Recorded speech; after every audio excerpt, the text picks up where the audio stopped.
जनताः स्मताम्।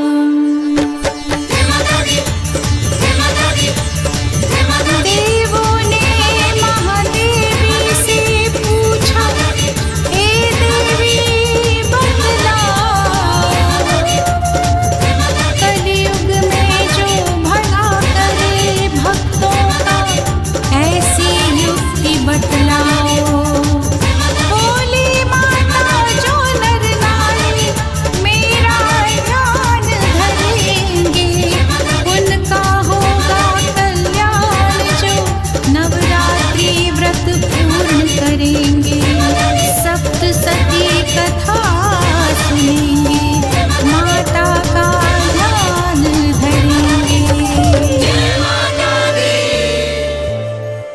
बोलो अनंत कोटि ब्रह्मांडों की अधीश्वरी भगवती श्री दुर्गा माता की जय। इन्हीं की शक्ति से ब्रह्मादि देवता उत्पन्न होकर जगत की उत्पत्ति करते हैं। इन्हीं की शक्ति से विष्णु और शिव प्रकट होकर जगत का पालन और संहार करते हैं। हमारे धर्म ग्रंथों में श्री दुर्गा माता के अनेक नाम और रूपों का वर्णन मिलता है। इस संसार में नवरात्रि का त्योहार बड़े ही धूमधाम से मनाया जाता है। दुर्गा माता का यूं तो हर नाम और स्वरूप बड़ा ही मंगलकारी है, मगर नवरात्रि के समय जिन 9 रूपों की पूजा की जाती है, माता के वो रूप सहज ही भक्तों की मनोकामना पूर्ण करते हैं। आइए अब हम सभी भगवती दुर्गा माता के चरण कमलों की वंदना करके श्री दुर्गा सप्तशती की गाथा सुनते हैं।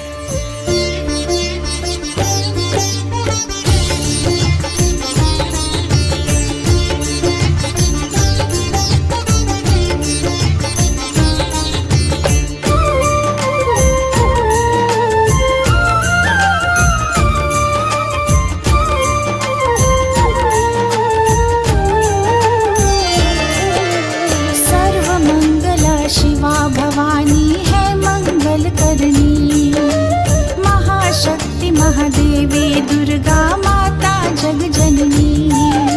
श्री नारायण विष्णु शक्ति है यही वेद माता, ब्रह्मा शक्ति शिव शक्ति सुख संपत्ति की दाता। वेद पुराण सभी माता की महिमा गाते हैं, सुर नर मुनि सब दुर्गा माँ का ध्यान लगाते हैं। भीड़ पड़ी जब जब भक्तों पर रक्षक बन कर आई, दुर्गा सप्तशती सागर की महिमा फलदाई। बोलो जय दुर्गा माता, सुन लो सप्तशती गाथा, कर लो माता जगराता, जोड़ लो माता से नाता। बोलो जय दुर्गा माता, सुन लो सप्तशती गाथा।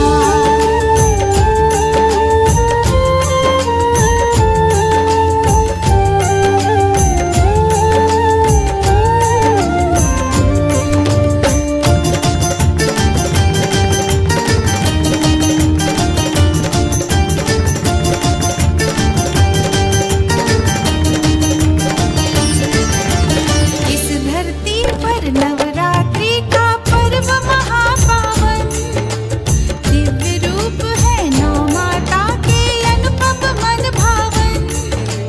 शैलसुता और ब्रह्मचारिणी और चंद्र घंटा, चौथा कुष्मांडा स्वरूप पंचम स्कंद माता।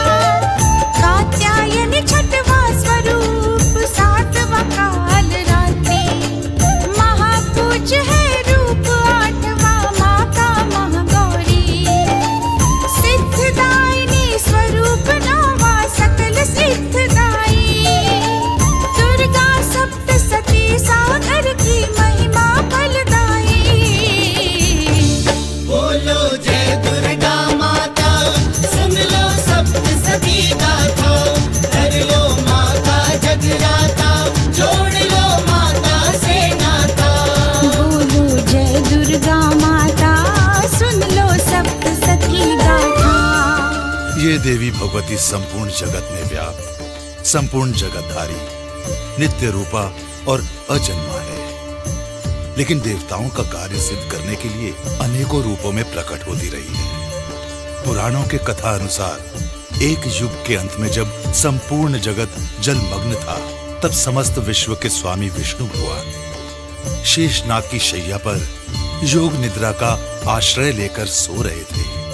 उसी समय उनके कानों के मैल से दो भयंकर राक्षस मधु और कैंटव उत्पन्न हुए। वो विष्णु जी के नाभि कमल में विराजमान प्रजापति ब्रह्मा जी का वध करने को तैयार हो गए। जब ब्रह्मा जी को उन असुरों के विचारों का आभास हुआ तो वो एकाग्रचित होकर उनके नेत्रों में निवास करने वाली विश्व की अधीश्वरी, सृष्टि काल में जीवों की सृष्टि करता और प्रलय काल में सबको अपना ग्रास बनाने वाली योग निद्रा स्वरूपिणी भगवती देवी का स्मरण करने लगे।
जी द्वारा स्तुति पूर्ण होते ही तमोगुण की स्वामिनी महादेवी योग निद्रा भगवान विष्णु के नेत्र, मुख, नासिका, बाहु, हृदय और वक्ष स्थल से निकलकर ब्रह्मा जी के समक्ष खड़ी हो गई। योग निद्रा से मुक्त होने पर जगत के स्वामी भगवान जनार्दन शेषनाग की शैया से जाग उठे। जागते ही उनकी नजर मधु कैंटव पर पड़ी। वो दोनों दुरात्मा अति बलवान और पराक्रमी दिखाई दे रहे थे। क्रोध के कारण उनकी आंखें लाल दिखाई पड़ रही थी। वो ब्रह्मा जी को मारकर खा जाने वाली नजर से घूर रहे थे। तब भगवान श्री हरि उठकर दोनों के साथ बाहुयुद्ध करने लगे, जो 5000 वर्ष तक चलता रहा। तब महामाया भगवती देवी ने उन दोनों बलवान दैत्यों को अपने माया जाल से भ्रमित कर दिया। वो भगवान से कहने लगे, हम तुम्हारी वीरता से बहुत प्रसन्न हैं। तुम जो भी चाहो वरदान मांग लो। मौके का फायदा उठाते हुए श्री हरि ने कहा, यदि तुम दोनों मुझ पर प्रसन्न हो तो अभी मेरे हाथों द्वारा मारे जाओ। श्री हरि के वचन सुनकर मधु और कैंटम ने आत्मसमर्पण कर दिया और भगवान ने अपने चक्र द्वारा उनका अंत कर डाला। इस प्रकार महामाया देवी ने ब्रह्मा जी के प्राणों की रक्षा की।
महिषासुर और महादेवी जगदम्बा के महासंग्राम का वृत्तांत सुनिए।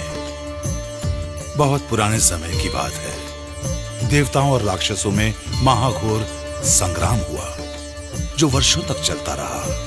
उस युद्ध में असुरों का स्वामी महिषासुर था और देवताओं के नायक इंद्रदेव थे। इसमें देवताओं की हार और असुरों की विजय हुई। सभी देवता स्वर्ग से खदेड़ दिए गए। वो सभी ब्रह्मा जी के पास पहुंचे। ब्रह्मा जी उन्हें लेकर भगवान शिव शंकर और विष्णु जी के पास गए। तब देवताओं ने उन्हें महिषासुर के पराक्रम और अपनी पराजय का पूरा वृत्तांत सुनाया और विनती की, हे प्रभु, अब हम आपकी शरण में आए हैं, हमारी रक्षा कीजिए। देवताओं की कहानी सुनकर भगवान विष्णु तथा महारौद्र शिव शंकर की भौहें तन गईं, चेहरा तमतमा गया, आंखों में क्रोध की ज्वालाएं भड़कने लगी। उसी समय श्री विष्णु जी के मुख से एक तेज पुंज प्रकट हुआ। इसी प्रकार ब्रह्मा जी, शिव शंकर, इंद्र, अग्नि, वरुण, यम आदि समस्त देवताओं के शरीर से भी अलौकिक तेज प्रकट हुआ। ये समस्त देवताओं का तेज एक साथ मिलकर भयंकर आग की लपटों का एक पहाड़ दिखाई देने लगा। इसकी ज्वालाएं संपूर्ण दिशाओं में व्याप्त थी। थोड़ी ही देर में वो तेज पुंज एक देवी के रूप में परिवर्तित हो गया। उस देवी को देखकर महिषासुर द्वारा सताए गए देवता बहुत प्रसन्न हुए और सभी देव अपनी अपनी शक्तियां उस देवी को समर्पित करने लगे।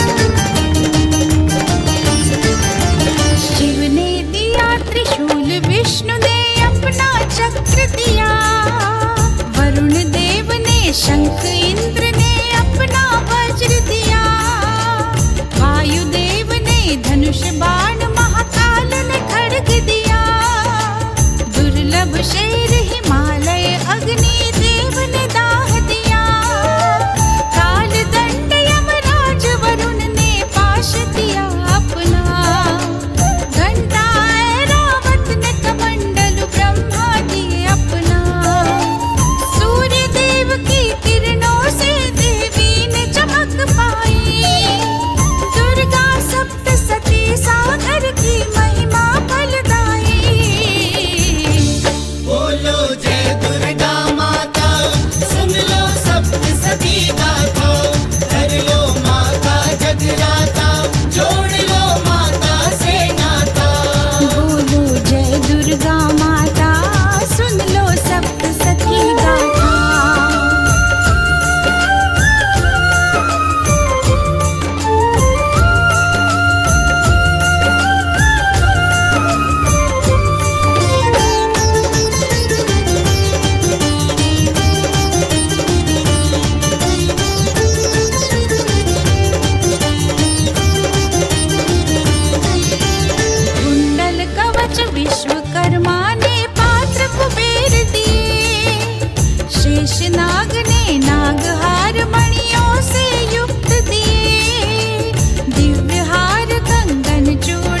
जब महादेवी जगदम्बा विभिन्न परिधानों और अस्त्रों शस्त्रों से सुसज्जित होकर सिंह पर सवार हुई तो सभी देवता एक साथ बोल उठे, हे देवी तुम्हारी जय हो, हे देवी तुम्हारी जय हो।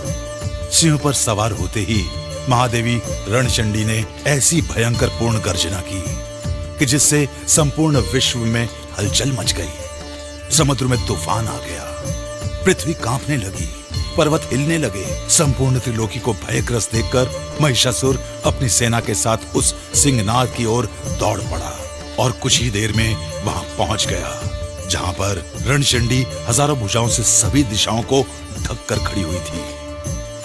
देखते ही देखते दोनों ओर से युद्ध शुरू हो गया। सभी दैत्य अस्त्रों और शस्त्रों से महादेवी को मार डालना चाह रहे थे। भगवती परमेश्वरी कुछ देर तक उनके साथ अस्त्रों शस्त्रों का खेल खेलती रही।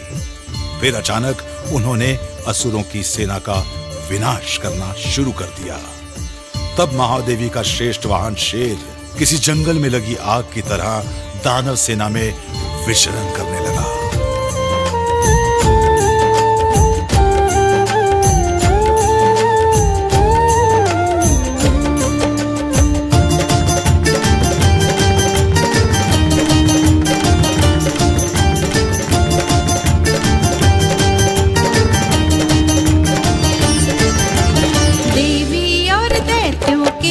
संग्राम हुआ जारी, दैत्यराज थे सभी एक से एक प्रबल भारी। जगदम्बा ने श्वासों से लाखों ही गण छोड़े, सभी गणों ने रण में मनोबल दैत्यों के तोड़े।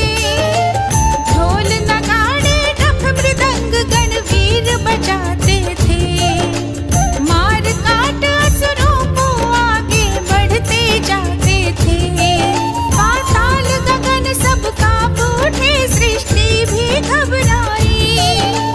दुर्गा सप्तसती सागर की महिमा फलदाई। बोलो जय दुर्गा माता, सुन लो सप्तसती गाथा। कर लो माता जगराता, जोड़ लो माता से नाता। बोलो जय दुर्गा माता, सुन लो सप्तसती गाथा। बाज की तरह देवताओं पर झपटने वाले दानव महादेवी भगवती के गणों के आगे मच्छर के समान नजर आने लगे। थोड़ी ही देर में महादेवी जगदम्बा ने दानवों की विशाल सेना का सफाया कर दिया। आकाश में खड़े देवता जगदम्बा माता का जय जयकार करते हुए फूल बरसाने लगे। अपने महाबली सेना नायकों को और विशाल सेना का महाविनाश करते हुए देखकर महिषासुर भैंसे का रूप धारण करके अपने सिंगों से देवी के गणों को त्रास देने लगा। उनकी सांसों की वेग से बड़े बड़े पर्वत उखड़कर महादेवी के ऊपर गिरने लगे। उसकी पूंछ की फटकार से समुद्र में तूफान आ गया जो पृथ्वी को डुबोने लगा। उसके खुरों के आघात से धरती फटने लगी। जब भगवती चंडिका देवी ने महिषासुर का प्रचंड रूप देखा तो उसे पास में बांध लिया। तभी अत्यंत क्रोध में भरी हुई जगदमाता चंडिका देवी मधु का पान करने लगी। उस समय बल और पराक्रम के नशे में मदमस्त राक्षस अपने सींग से पहाड़ों को उखाड़ उखाड़ कर महादेवी के ऊपर फेंकने लगा और गर्जना करने लगा। महादेवी जगदम्बा ने उसके द्वारा फेंके गए पहाड़ों को बाणों से काटते हुए कहा, ओ मूढ़, मैं जब तक मधु पीती हूं तू खूब गरज ले, थोड़ी देर बाद मारा जाएगा, तब सभी देवता गरजना करेंगे। बार बार मधु का पान करने से जब चंडिका देवी की आंखें लाल हो गईं, तो वो उछलकर उस महादैत्य के ऊपर सवार हो गई। फिर उसे एक पैर से दबाकर त्रिशूल द्वारा उसकी गर्दन पर आघात किया। घायल होने पर महिषासुर उस भैंसे के मुंह से बाहर निकलने लगा। मनुष्य के रूप में अभी वो आधा ही निकल पाया था कि महादेवी ने अपनी शक्ति से उसे वहीं रोक दिया। आधा निकला हुआ वो महादैत्य चंडिका देवी से युद्ध करने लगा। तब क्रोध में भरी हुई महादेवी चंडिका ने तलवार से उसका मस्तक काट डाला। महिषासुर का अंत होते ही सभी देवता धरती पर उतर आए और महादेवी की जय जयकार करने लगे।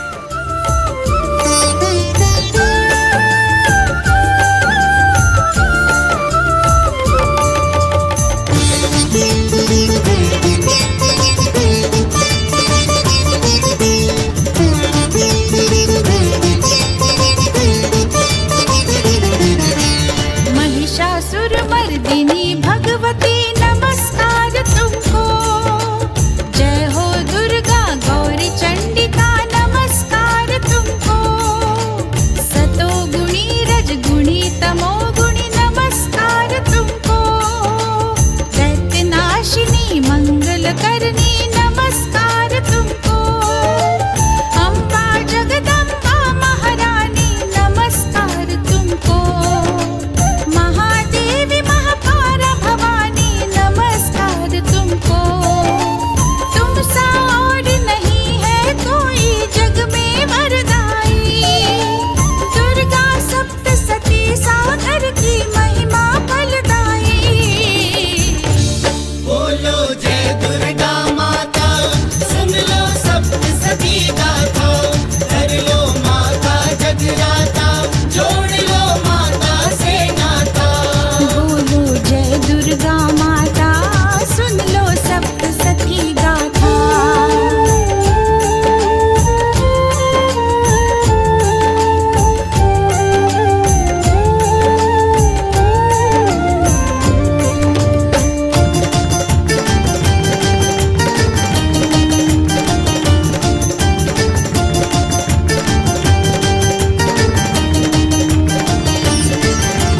नाम सहस्रों है माता के, वेश भी कई धरे। ध्यान धरे जो कोई माँ का, सबके कष्ट हरे। जग में जो देता है दिखाई, सब इसकी माया। सुर मुनि असुर किसी ने माँ का पार नहीं पाया। आदि शक्ति महाशक्ति सदा ही सबका भला करे। दानव दैत्य दुरात्मा जो है उनका अंत करे। पुण्य कर्म सारे जग में माता की परछाई। दुर्गा सप्तसती सागर की महिमा फलदाई। बोलो जय दुर्गा माता, सुन लो सप्तसती गाथा। कर लो माता जगराता, जोड़ लो माता से नाता। बोलो जय दुर्गा माता, सुन लो सप्तसती गाथा।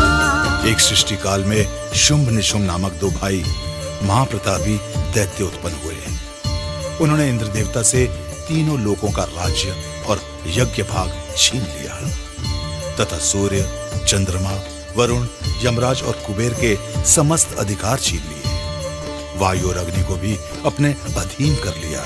सभी देवताओं को पराजित और अपमानित करके स्वर्ग से खदेड़ दिया। अधिकारहीन और तिरस्कृत सभी देवता हिमालय पर एकत्रित हुए। तब उन्हें जगदम्बा देवी का वो वरदान याद आया जो महिषासुर वध के बाद स्तुति करने पर महादेवी ने देवताओं को दिया था। तब देवी ने कहा था, कभी भी आपत्ति काल में स्मरण करने पर मैं तुम्हारी आपत्तियों का तत्काल विनाश कर दूंगी। इसीलिए सभी देवता भगवती जगदम्बा की स्तुति करने लगे। जब ये देवता हिमालय पर स्तुति में मग्न थे, तभी माता पार्वती गंगा जल में स्नान करने के लिए वहां पर आई। वो देवताओं से बोली, आप सभी देवता यहाँ किसकी स्तुति कर रहे हैं? तब माता पार्वती के ही शरीर से एक अति अनुपम परम सुंदर देवी प्रकट हुई और बोली, शुंभ और निशुंभ दैत्य से पराजित ये सभी देवता मेरी स्तुति में लीन हैं। जगदम्बा कौशिकी देवी को जब देवताओं ने देखा तो उनकी वंदना करने लगे।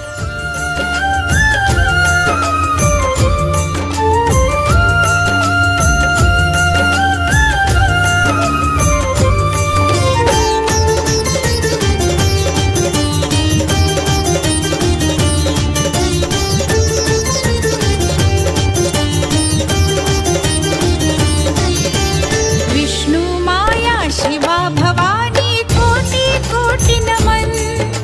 हे प्रकृति भद्रा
देवताओं की स्तुति से प्रसन्न होकर महादेवी वहां पर प्रकट हो गई। थोड़ी ही देर बाद वहां पर चंड और मुंड नामक 2 दैत्य आ पहुंचे। उन्होंने माता कौशिकी देवी को सुंदर स्त्री के रूप में हिमालय पर विचरण करते हुए देखा।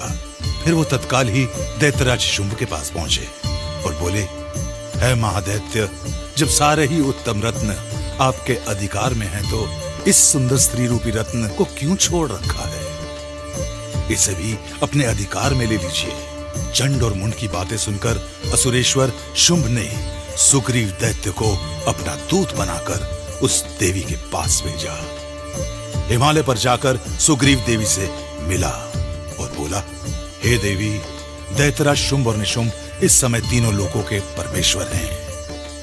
उनकी आज्ञा को टालने का साहस देवताओं में भी नहीं है। संपूर्ण त्रिलोकी उनके अधिकार में है।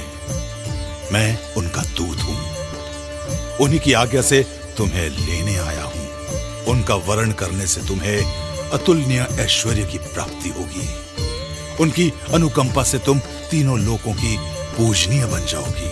दूत की बातें सुनकर कल्याणमयी भगवती दुर्गा जी मन ही मन मुस्कुराई और बोली, हे दूत, तुम्हारे वचन सत्य हैं, अच्छे हैं, मगर मैंने एक प्रतिज्ञा कर रखी है कि जो मुझे युद्ध में परास्त करेगा उसी के साथ मैं विवाह करूंगी। देवी की बातें सुनकर दूत बोला,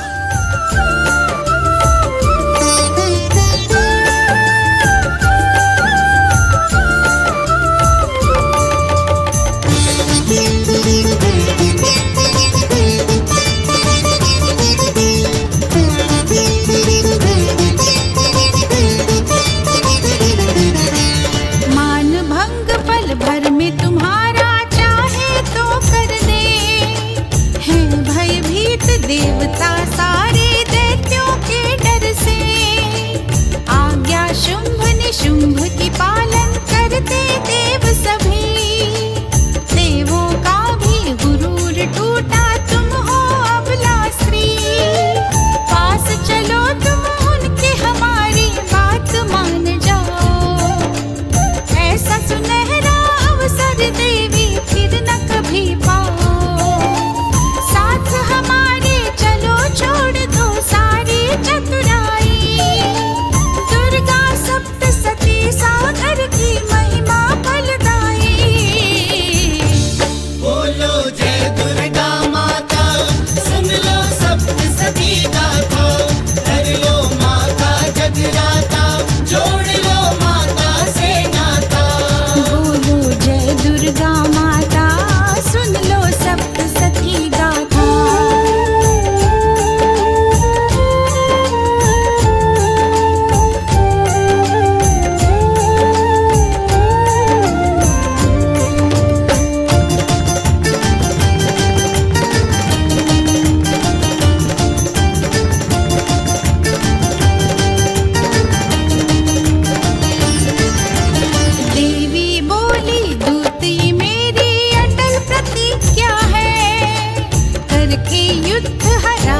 मुझको वो पा सकता है।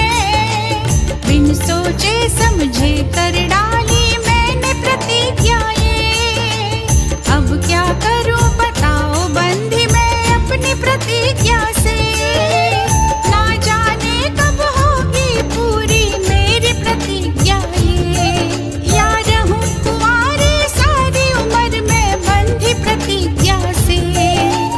अपने स्वामी से कहना तुम मेरी मूर्खताई। दुर्गा सप्तसती सागर की महिमा फलदाई। बोलो जय दुर्गा माता, सुन लो सप्तसती गाथा। कर लो माता जगराता, जोड़ लो माता से नाता। बोलो जय दुर्गा माता, सुन लो सप्तसती गाथा। जैसे तुम अपने स्वामी का संदेश लेकर मेरे पास आए हो, वैसे ही मेरा संदेश भी उनके पास तक पहुंचा दो। फिर जो उनकी इच्छा होगी वो करेंगे। संदेशवाहक सुग्रीव दैत्य वापस शुंभ के पास आया और अक्षरशः सारा वृत्तांत उन्हें सुना दिया। देवी द्वारा कहे गए वचन सुनकर शुंभ बड़ा क्रोधित हुआ और दैत्यों के सेनानायक धूम्रलोचन को आज्ञा दी कि तुम अभी अपनी सेना लेकर जाओ और उस दुष्ट स्त्री के केश पकड़कर घसीटते हुए मेरे पास लेकर आओ। अगर उसकी रक्षा करने के लिए कोई देवता, यक्ष या गंधर्व आए तो उसे मार डालना। तब धूम्रलोचन दैत्य 60,000 सैनिकों के साथ हिमालय पर्वत पर भगवती देवी के सामने पहुंचा और ललकार कर बोला, हे सर्वांग सुंदरी, तू प्रसन्नता पूर्वक मेरे स्वामी के पास चल, नहीं तो तुझे मैं बलपूर्वक घसीटते हुए उनके पास ले जाऊंगा। तब महादेवी भगवती ने कहा, तुम्हें दैत्यों के महाप्रतापी राजा ने भेजा है। तुम स्वयं भी बहुत बलवान हो, तुम्हारे साथ विशाल सेना भी है। मैं तुम्हारा बिगाड़ ही कर सकती हूं, लेकिन मैं युद्ध में परास्त होने के बाद ही कहीं जा सकती हूं। यह मेरी प्रतिज्ञा है। देवी की बातें सुनकर क्रोध से भरा हुआ धूम्रलोचन महादेवी की ओर तलवार लेकर दौड़ा। तभी अंबिका देवी ने शब्द के उच्चारण मात्र से उसे भस्म कर डाला। फिर थोड़ी ही देर में उसकी विशाल सेना भी तहस नहस कर डाली। धूम्रलोचन के मारे जाने का समाचार सुनते ही दैत्यराज शुंभ ने चंड और मुंड नामक 2 दैत्यों को एक विशाल सेना के साथ भेजा और आज्ञा दी कि उस दुष्टा को बांध करके घसीटते हुए मेरे पास लेकर आओ। चंड और मुंड विशाल सेना के साथ हिमालय पर्वत पर पहुंचे, जहां महामाया अंबिके सिंह पर बैठे हुई मुंद मुंद मुस्कुरा रही थी। उन्हें देखते ही दैत्यों ने अस्त्र शस्त्र चलाने शुरू कर दिए।